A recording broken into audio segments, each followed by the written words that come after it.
Welcome to the Everybody Matters podcast, a show dedicated to the idea that when organizations care enough to show their people that who they are and what they do matter, they unlock the only business idea with truly unlimited potential. I'm Brent Stewart, your host. This podcast is an outreach of Barry-Wehmiller. Don't forget to connect with us on the web at Barry-Wehmiller.com, on Twitter at Barry-Wehmiller, on Facebook and LinkedIn, and check out our blog, trulyhumanleadership.com. By 2008, Barry-Wehmiller had successfully been on our people-centric cultural journey for a number of years, following the writing and establishment of our guiding principles of leadership. Our CEO Bob Chapman describes that journey in his book, Everybody Matters: The Extraordinary Power of Caring for Your People Like Family. As a company in industrial manufacturing, when you say you measure success by the way you touch the lives of people, that's definitely a nice thought. But could a company really live out that principle, especially in tough times? During the recession of 2008-2009, it was put to the test. On this week's episode of the Everybody Matters podcast, we're going to explore what happened during that time and how we at Barry-Wehmiller responded. We start off with Brian Wellinghoff, one of the partners of the BW Leadership Institute, Craig Sabota of our PCMC division, and Mike Welch of our Pneumatic Scale Angelus division. They set the stage for how the economic downturn began to affect our company's business and morale. The economic downturn had a delayed effect on us because things were happening in September and October and November. And internally we were looking and said, hey, we've got a strong backlog, which means we've got people that are giving us orders that are carry us through the next 6 to 12 months. We said, we don't know how much we're going to feel this. But that made the situation even more fearful when about February or March of the following year, we started to see customers take machines off of our backlog. They'd already given us a down payment and they said, nope, don't even make the machine for us anymore. And they never do that. And that had a strong sense of fear, trepidation, or really reflectiveness going on in the organization at that point. So thinking back to 2008 when all the things started going bad, interesting, we felt very secure at PCMC. We had a major backlog yet. Even though times were challenging in the world, we felt like we'd be able to do okay. It was roughly around March of 2009, a just huge order, a $20, $30 million order got put on hold by one of our major customers. And that's when things really became very concerning. For myself personally, reminded me back to the days of the constant layoff pattern at PCMC. Very, very uneasy. Where are we going with this? We've had some tremendous years since Barry-Wehmiller came on board. Is this going to erode all of that great progress that we've made, bringing the business back and getting the people on board? I participate in a production meeting twice a week. And when you're looking at all the fellas, because it's primarily guys here, and you're looking at them, you know that this one has 2 kids, this one has 3 kids, this one just has a newborn baby. And they're looking at you saying, where are the orders? That can be challenging. And there was a slight sense of impending doom. Well, when's the hammer going to fall? Who's going to get laid off? We're not building any centrifuges in here. Michael, where are the orders? That's a hard question to ask when people, and they're sincere. They're completely sincere, and they're looking at you like, I don't want to leave this company, but I have to look out for my family. As the economic downturn started to affect us, we saw revenues dropping 30 to 40%, and that's significant. It's the kind of significance that you can't just make up with one more order here or there. And in a lot of our businesses, we're in areas where we're one of the primary employers. We're in rural areas or places where there isn't a whole lot of similar manufacturing that you can use your skills and talents in a different place. And so I remember walking around some of our factories at that point and people just kind of wondering. That sense of trepidation was almost a little bit quieter around the organization, that kind of eerie calm before the storm was really going to hit. And what almost everybody expressed was they expected a big layoff, because that's what they'd experienced in other businesses before they become part of Barry-Wehmiller. That's what their friends and family were experiencing. That's what the press said everybody ought to be doing now. There was this whole culture in American business that the thing to do now is to lay people off. And that touches you to the core, because you never know if it's going to be you, if it's going to be the person next to you, if it's going to be your friend, or if it's going to be your spouse from another organization. And that really gives a strong sense of wondering, oh my gosh, what do I need to do just to get by here? And that's not a strong position to offer your best at work or to return home fulfilled.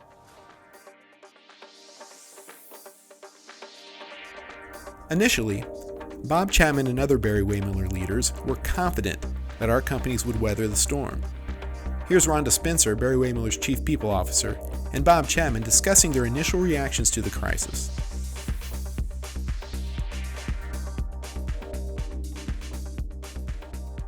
The way that hit us wasn't necessarily smack in the face of the startup. It kind of crept up on us. So I remember leaders talking about that they saw it first, sort of raising the flag and saying, I think we're going to have an issue. And Bob, being the tremendous optimist that he is, he said, I think we're okay.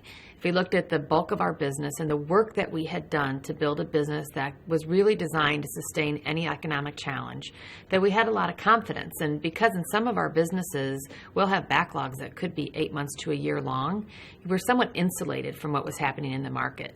So what I really remember as a milestone moment along the journey is that we had a board meeting, and the board came into that meeting asking, don't you need to lay some people off? And Bob felt pretty positive, pretty confident at the time, and said, no, I don't think we do. I think we're going to be okay. At the end of January, I touched base with all of our executives, because we have long lead time equipment.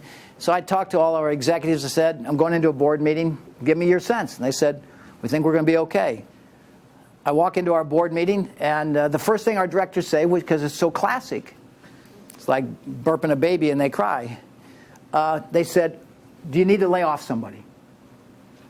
Okay, do you need to lay off somebody? I said, I don't think so. I think we're going to be okay. Bob, are you sure you're not being optimistic? No, I just checked with our team. I think we're going to be okay.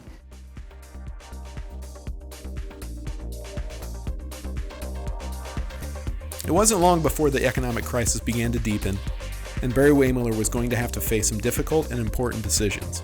Namely, how can a company who says they value people find a way to be responsible in a time of financial distress while also protecting the jobs and lives of their team members and their families?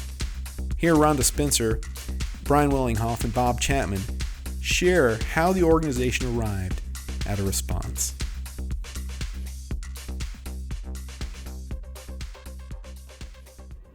So we sort of faced this milestone moment, and I remember that Bob was in Italy, and suddenly we started to get news of major customers taking orders off of our backlog. So we really went from having the security of feeling that, well, the orders that we already had, we'd certainly be delivering on, and that would take us through 6 months to a year in some of our major plant sites. And so as we started to have that, I think a bit of a sense of panic started to set in. And so you had, on one hand, many of our business leaders were positioned and prepared to do the things that we would always do, which were lay off people. One of our consulting offices, their business was significantly down, while another one was booming with work that they could barely handle, where you would naturally, in the old way of doing things, just lay off people in the office that was down. Same thing in our businesses, right? Some businesses really weren't feeling it at all. Other businesses, because of the markets that they served, were starting to feel that they were going to need to lay people off. And so it was interesting, sort of a milestone moment where, for one of the first times ever, we brought together that vision of who we wanted to be as a culture with how we were going to react as business leaders. And so what happened, and I think really it was a measure of the investment that we had made as coming together as a global leadership team.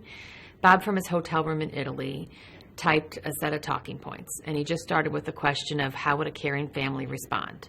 A caring family would not throw a few people out of the house so that the others could eat. Everybody would take a little bit of pain so that everyone could come through whole. And so Bob just wrote a few talking points as to how we might respond. And the theme of it was really shared sacrifice and a couple tactical ideas about how we would respond. And the amazing thing that I saw is not just the ideas and the way that we implemented them, but how we as a team were able to come together to react. Because within 3 days, we had grouped up in teams, corporate and in the divisions, and basically wrote a deployment plan for how we were going to weather the economic downturn. Well, I'll never forget that I got an email from Bob Chapman as we were first feeling the impact of the economic downturn. And it asked some challenging questions about our business. And so my first response was trepidation, wondering, what is this going to mean for everybody? But Bob proposed that we have a large cross-functional meeting as soon as he could get back to St. Louis.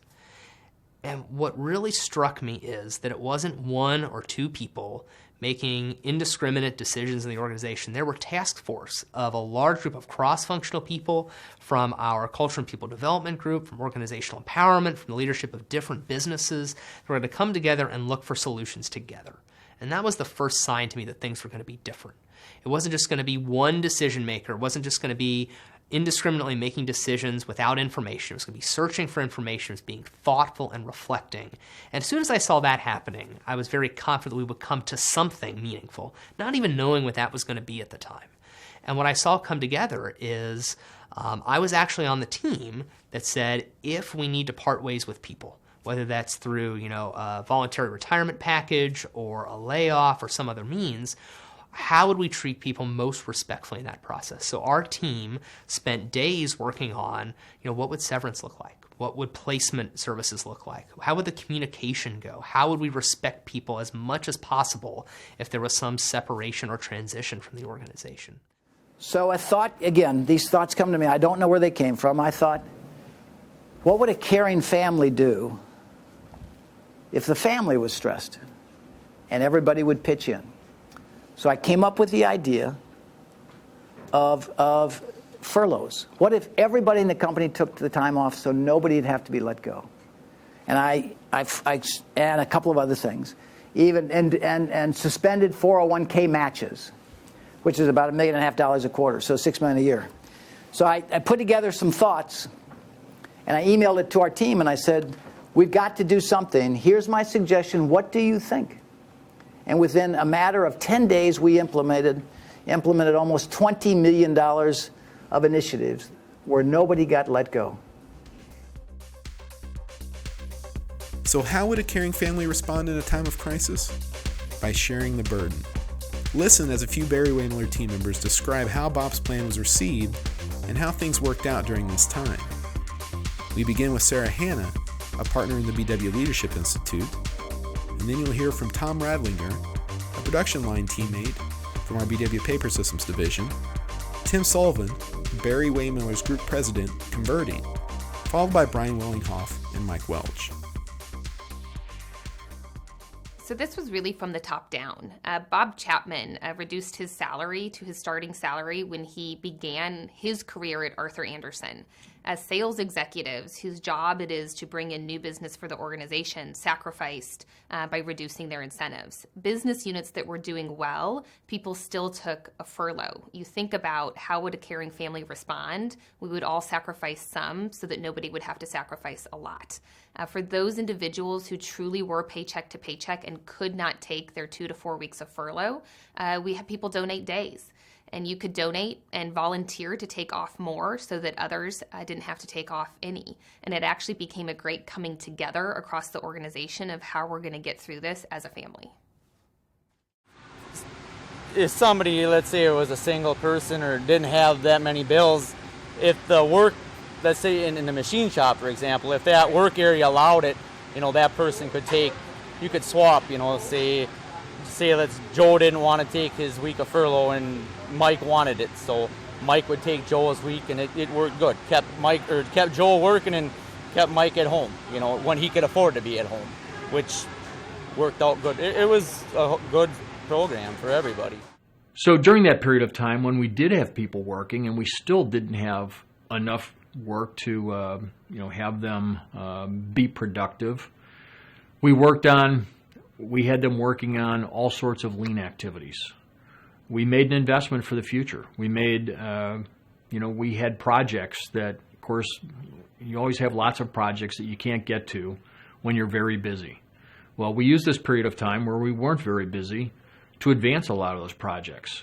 We really made an investment with our people in positioning ourselves to be more competitive for the long term by getting a lot of these projects done. We did everything from making safety improvements in our factory, cleaning up, sprucing up, painting.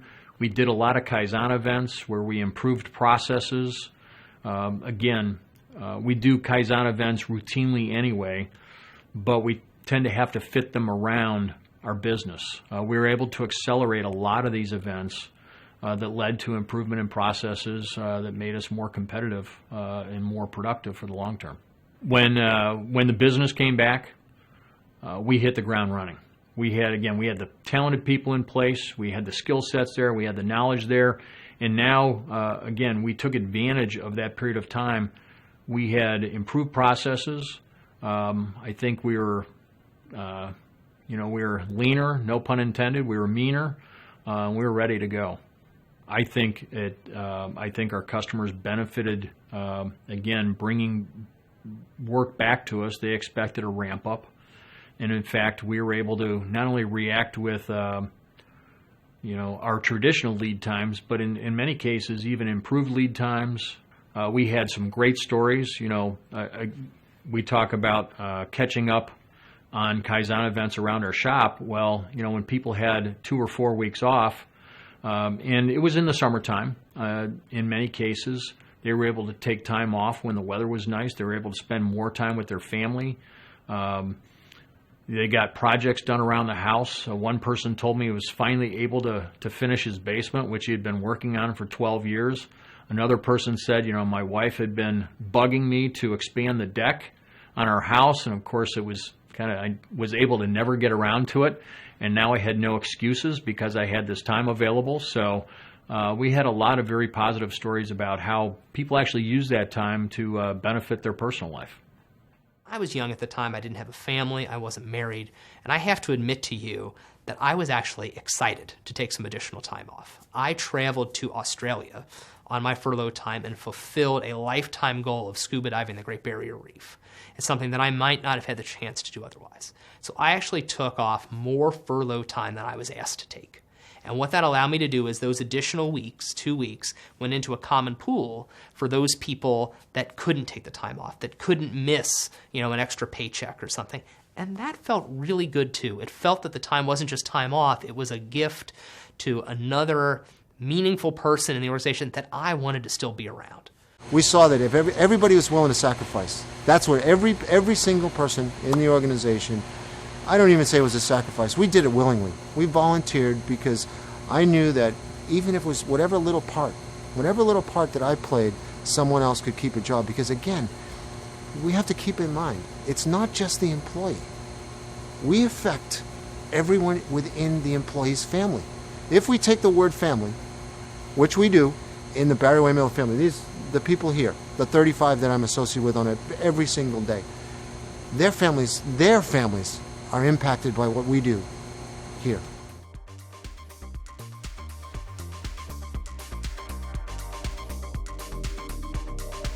Here's what Bob Chapman had to say in retrospect about the recession of 2008-2009 in his book, Everybody Matters. When layoffs occur, the impact on the culture through loss of talent and diminished morale can be devastating. Our experience was just the opposite. Although we had been on the leadership journey centered on our guiding principles for more than 7 years, many team members weren't fully convinced of our sincerity. Walking the talk during this tough period did more to convey our beliefs, strengthen our culture, and cement our people's loyalty than anything we could verbalize or proclaim through a framed vision statement on a wall. We'll close this episode with some more from Bob and production line team member Tom Radlinger.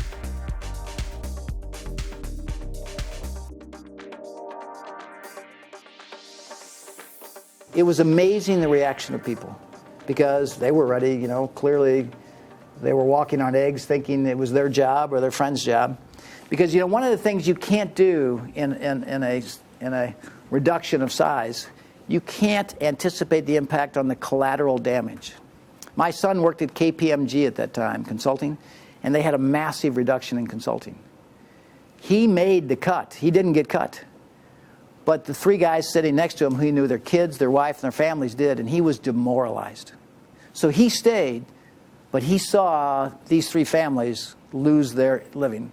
And I said to our team, how many of you have ever been let go? What does it feel like to walk in your home and tell your family, I was told to clean out my desk by 5 o'clock. I don't know how we're going to make the mortgage payment. I don't know how we're going to make our house, our car payments. I don't know what we're going to do because there are no jobs. So as a result of that, we got through the economic downturn, and We protected the health of everybody. In 2010, we had the best year in our history. Was it because of what we did? I think that contributed materially because the morale was amazing in our company because everybody didn't worry about losing their job when everybody was losing their jobs. Everybody was being impacted. So I always say to us, who you are is shown in tough times, not good times. Good times never shows anybody's character. Tough times do. And when we got through that period of time, it was amazing the impact it made on our team members. If we were going through hard times and it meant that we had to cut back on stuff, my daughter would eat before I would. I would never shove her out on the street and say, you're on your own till a paycheck comes in. That's what families do. You watch out for one another. It feels good working, and when you go home, you have a peace of mind knowing that we're going to have a job.